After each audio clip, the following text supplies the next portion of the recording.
Let me first of all start by acknowledging the hard work, keen guidance and support of my supervisory panel, and especially my dissertation chair, Mr. Clement Branch, who's here, without whose steady support I would not be here today. Okay? All right, I'm a product of one of those high-performing principals that Dr. Hutton spoke of from St. Andrew High School for Girls, Mrs. Sharon Reed. She was not a principal when I was there, but she was a mentor. And one of the songs that we had that I really loved, well, most of you may know it, It Only Takes a Spark to Get a Fire Going. How many people remember that? Or I'm dating myself. Right. So this whole topic of engagement reminds me somewhat of that song. Engagement is like that little spark that brings light to your eyes. In the case of the women, when you're going to get engaged, you know, there's all this excitement and you're set on fire. The men feel the same way, but they act a little macho to cover it up. And this is what is needed in organizations to set our teams ablaze for success and to take our organizations to the next level. That's really what piqued my interest in the topic of engagement. And I'm just going to give you a brief outline. I'm not going to go through it, but this is just, the next slide just shows you the presentation outline. So I'm going to try to go very quickly because I think I have too many slides. So I'm going to tell you quickly about the purpose of the study, et cetera, right down to the findings. Now, unfortunately, we don't have any audio, but the reason this slide is entitled Eye of the Tiger, I know you know the song. Everybody knows the song? Yes. Right. Well, there was a little video to be shown because I thought this song captures the challenges facing our new world in terms of the fierce competition, the need to survive, the fact that you have to rise up to the challenge of your rival, hanging tough, staying hungry, all of these imperatives brought on us today. Engagement is a little lever that can help us to tap that potential. The purpose of this study, three main purposes: elaboration of the concept of leadership engagement, exploration of how leadership engagement may be related to employee engagement, and ultimately to see how does that translate into performance in organizations and to create competitive advantage. A case study is what I'm using to do this review. And so the study is limited to investigating perceptions. It's a perceptive study. Okay? And the study was conducted during the global recession. It ran from about 2008 to 2012. And as we all know, the Jamaican economy and the financial sector heavily impacted by this recession. Now, this particular anonymous company that I'm looking at, there are certain features that I've kind of highlighted. It's a highly scripted organization with a strong performance orientation and low staff turnover. The participants were essentially frontline staff, supervisors, and managers in both rural and urban settings. One company, diverse locations, and those three sets of staff in each location. The definitions that I'm going to be looking at, we talked about engagement and performance in the purpose. So I have two definitions here on engagement, one by Shaw Felly and Salanova, and the other by Kahn. Engagement exhibited at the employee level is commonly referred to as employee engagement. And the corollary, leadership engagement, would be engagement exhibited at that level. In terms of contextualizing the performance is so wide. So a few indicators were selected to be examined to see if performance was evident in the organization. Those 3 indicators were audit evaluations, employee performance assessment ratings, and the company's employee engagement scores by the various sorry, I just saw a sign, forgive me. Okay, why study engagement? That's the next task at hand. There are many compelling reasons to study engagement. It's a very exciting area. And with all of that, some of the studies that kind of told you that this is something worth your while, there was this one, White's Human Capital Index, John Cotter's and James Heskett's Corporate Cultural Performance, which confirmed that engaged employees are 4 times more productive. They turn over less and drive increased customer equity. The next comes from the Gallup Management Group, and we hear about 51% lower turnover, 27% less absenteeism, 18% more productivity, 12% higher profitability. Attractive prospects with lots of promises, right? So the next slide shows us, it's a little graph that shows you the impact of engagement on business performance. It comes from the International Survey Research's study on engagement's effect on business performance, shows the relationship between corporate financial performance and employee engagement. There was a sample of 360,000 employees from 41 companies, followed over 3 years. The key findings were high engagement companies had a 3.74% difference in operating margin and a 2.06% difference in net profit margin. Low engagement companies, on the other hand, scored minus 2.01% for operating margin and minus 1.38% for net profit margin. The researchers concluded that organizations that fail to engage their employees fail to achieve their full potential.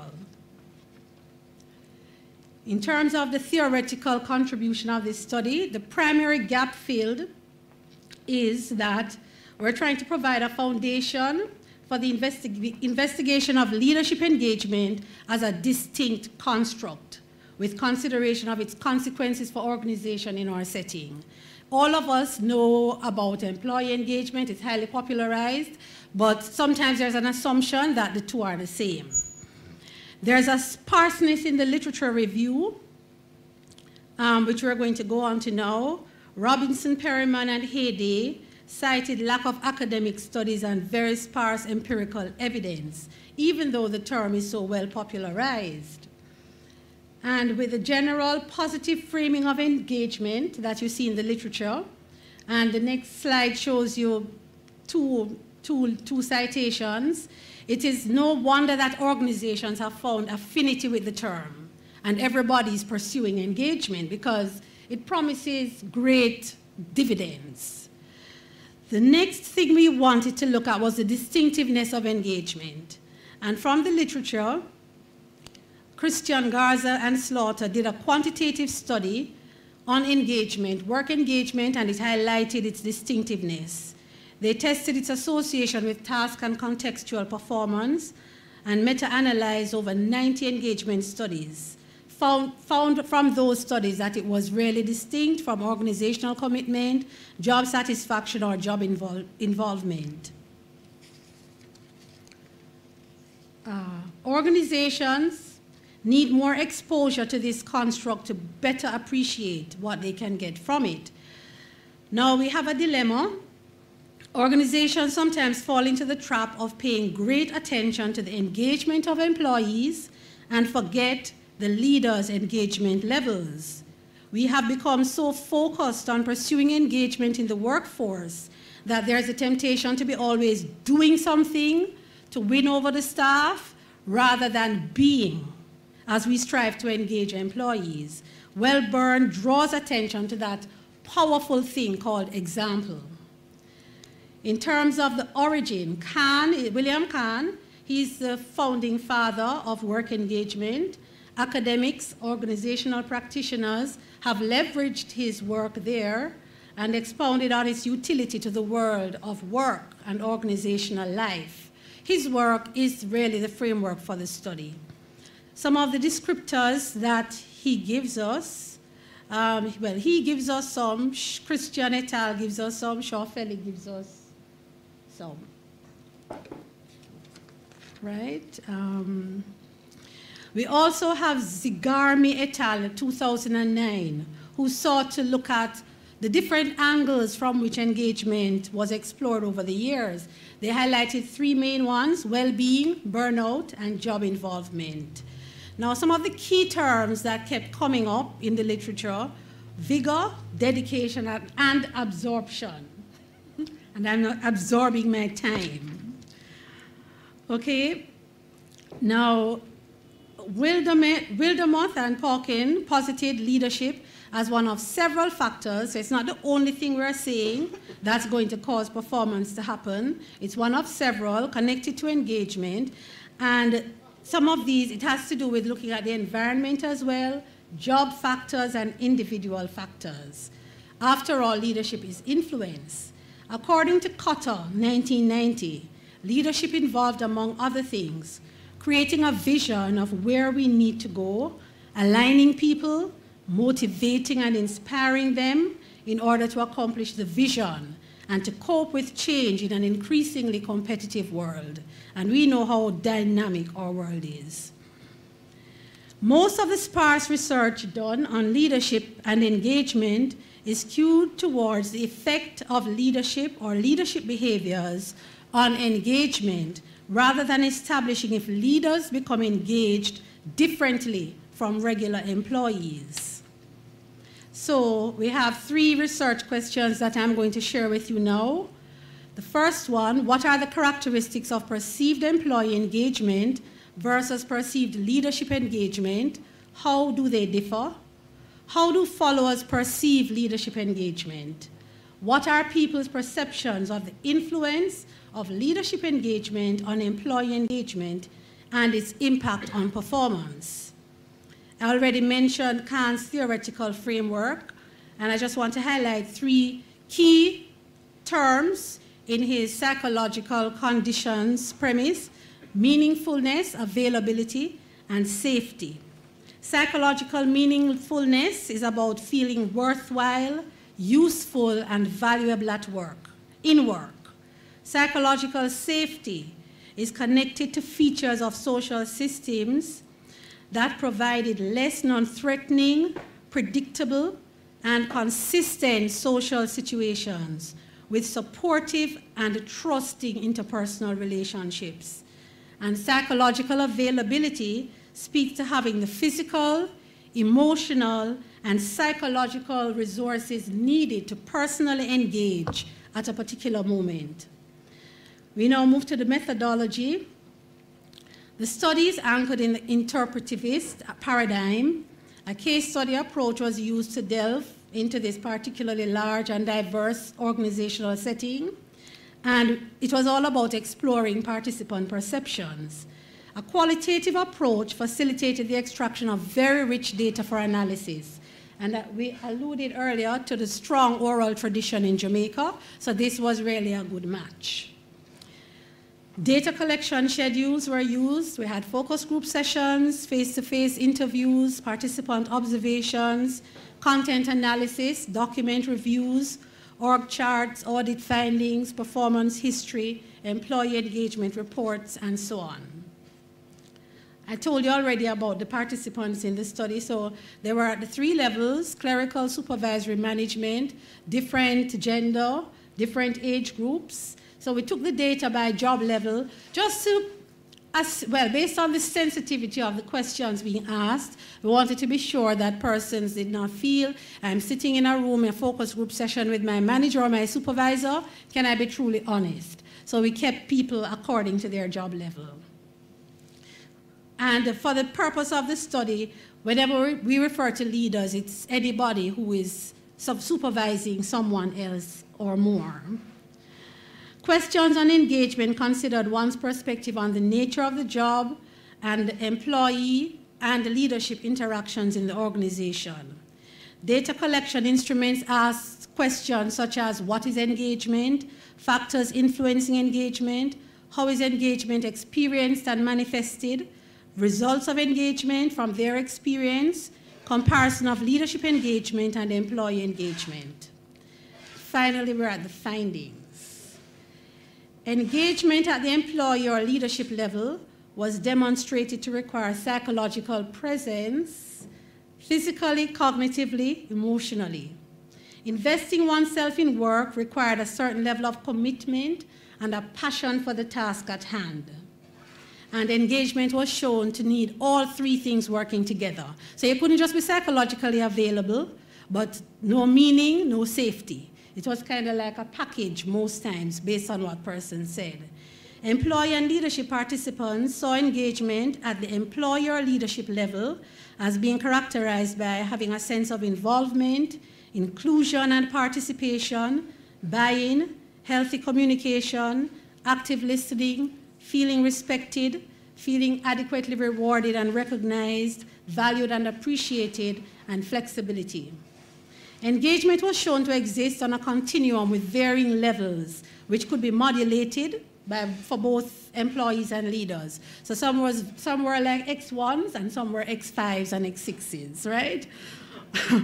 Both employee engagement and leadership engagement were perceived to have certain overlapping characteristics, but there were some additional features identified for securing leadership engagement, which were not necessarily critical for employee engagement.